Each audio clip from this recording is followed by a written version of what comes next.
Ready to dive into a classic.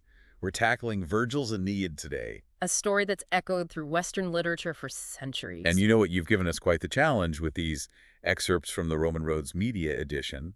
It's definitely a unique lens. It's like viewing ancient Rome through a stained glass window. It really is, especially for a text so steeped in Roman mythology. Right. But it speaks to the Aeneid's lasting power, you know, how it's been interpreted and reinterpreted throughout history. Exactly. And here we have Aeneas. Oh, a fantastic character. A Trojan prince, right? Shipwrecked on his way to fulfill this destiny of founding Rome. Carrying such weight on his shoulders. The weight of his ancestors, his culture, literally there in the household gods he carries. And you have to remember the context here. Oh, absolutely. Virgil wrote this during the reign of Augustus Caesar, Rome's first emperor. Talk about a power move. It's incredible. By connecting Augustus to Aeneas, Virgil essentially gives his rule that divine stamp of approval. It's like propaganda then. I'd say more like a masterful blend of myth-making and political strategy. But his audience is Roman. Exactly. They're the ones who are supposed to be celebrating this poem about their enemies. It's a testament to Virgil's skill. He actually pulls it off. He does more than pull it off. He creates this compelling narrative about fate, duty, and the destiny of Rome. You just touched on something really interesting there, fate. Oh, it's central to the entire epic. Because in the text, Aeneas talks about being driven from Europe and Asia. Even back then, that's a huge expanse of land to be lamenting, you know. It speaks volumes about how the Romans saw themselves. So what does that tell us about their worldview even then? Well, the Roman Empire, even in Virgil's time, was a force to be reckoned with. Oh, we're messing around. No, they weren't. They had territories stretching across Europe and into Asia Minor. So when Aeneas talks about being driven from these lands, it reflects this reality of Rome's power and influence constantly expanding. So Aeneas' journey, it mirrors Rome's own story. Precise. This constant push for expansion, overcoming obstacles facing these powerful enemies. It's a story that would have resonated deeply with a Roman audience because they understood the challenges and the triumphs of building an empire. They'd lived it.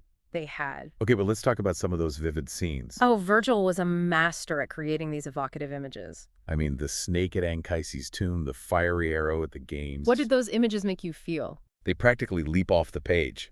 What's their significance? Virgil was a master of symbolism. The snake, for example. Loaded image. It represents both death and rebirth. Interesting. It's a reminder of Anchises' passing, of course, but also this foreshadowing of Rome's rise from the ashes of Troy.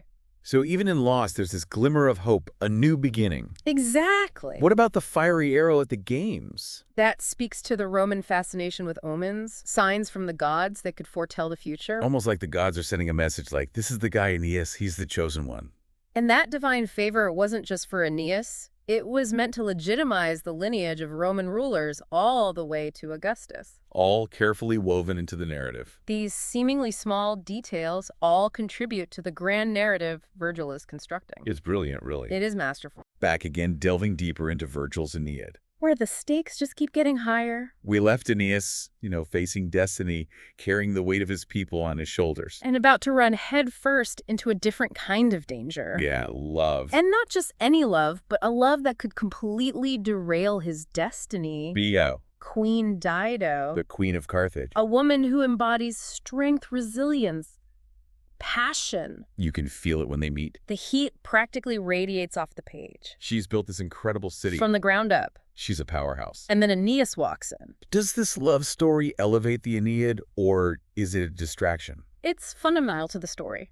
Dido's story isn't just a romantic subplot. Oh, it's so much more than that. It adds this layer of human complexity to Aeneas' journey. He's completely torn between his feelings for her and his sense of duty. It's that classic conflict, head versus heart. Duty tells him to go to Italy, but his heart's telling him a different story. Absolutely. And Virgil shows us the raw emotion of this conflict. Dido's pain, Aeneas' guilt. It still resonates with readers today. It does. It's incredibly powerful. And then there's the gods. Always meddling. They seem to be using Aeneas and Dido as pawns. We can't forget about Juno and her vendetta against the Trojans. Right. She sees an opportunity in Dido's love for Aeneas. She sees a chance to keep him from Italy. And she lets loose on the Trojans her fury, her vow to see them destroyed. It's almost Shakespearean. It really is. That's what's so compelling about the Aeneid. The gods aren't these distant figures. They're invested. Deeply invested. They're driven by passions, jealousy, a desire for revenge. They reflect the human experience. On a larger scale. Exactly. It's a good reminder that even in a world where fate plays such a huge role, choices still have consequences. Yes, and they can be heartbreaking consequences. Dido's fate is tragic. It's a stark reminder that our choices come at a price. So we've got love loss, divine intervention fate, and Rome's future hanging in the balance. It's a lot. It makes you wonder if things would have turned out differently if Aeneas had never met Dido. That's what makes Virgil such a brilliant storyteller. He leaves us pondering these what-ifs. What if indeed? But at the end of the day, Aeneas chooses duty.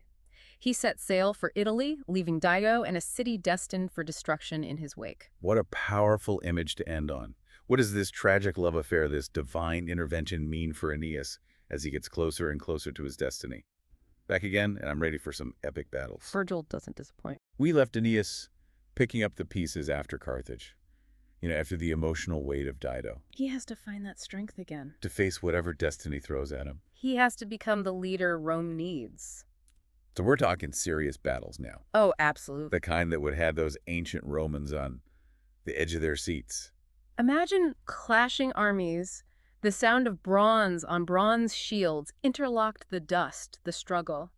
You can practically hear the roar of the warriors. But this isn't just a gladiator spectacle. No, not at all. These warriors are fighting for something bigger. They're driven by duty, by this sense of destiny. Every move they make, every blow, it's all part of a larger plan.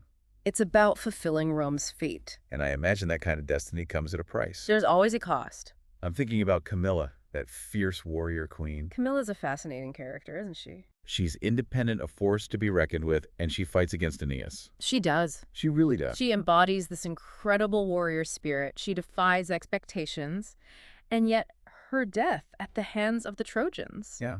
It reinforces this idea of Roman dominance, doesn't it? This idea that would have resonated so strongly with Augustus and his vision of a unified empire. Right, it's like her defeat paves the way for Rome's rise. It's a complex dynamic. It really is. Before we get to Rome, though, there's that scene with the shield. Ah, yes. The one Vulcan makes. A masterpiece. Talk about foreshadowing. It's brilliant. Imagine scenes of future Roman triumphs, Augustus's victories, all hammered onto Aeneas's armor. Virgil connects the past, present, and future in that one object. He's sending a clear message with that shield. What message do you get from it? Rome's destiny is already written. It's meant to be. And Aeneas, he's just the guy to make it happen. It's all there in the imagery. It's incredible.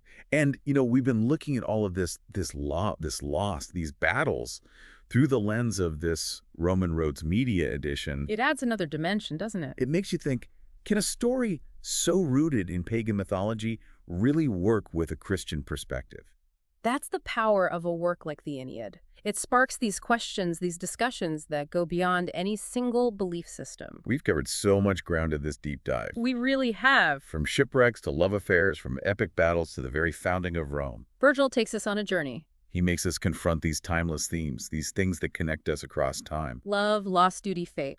These are universal experiences. So to our listener out there, pick up the Aeneid.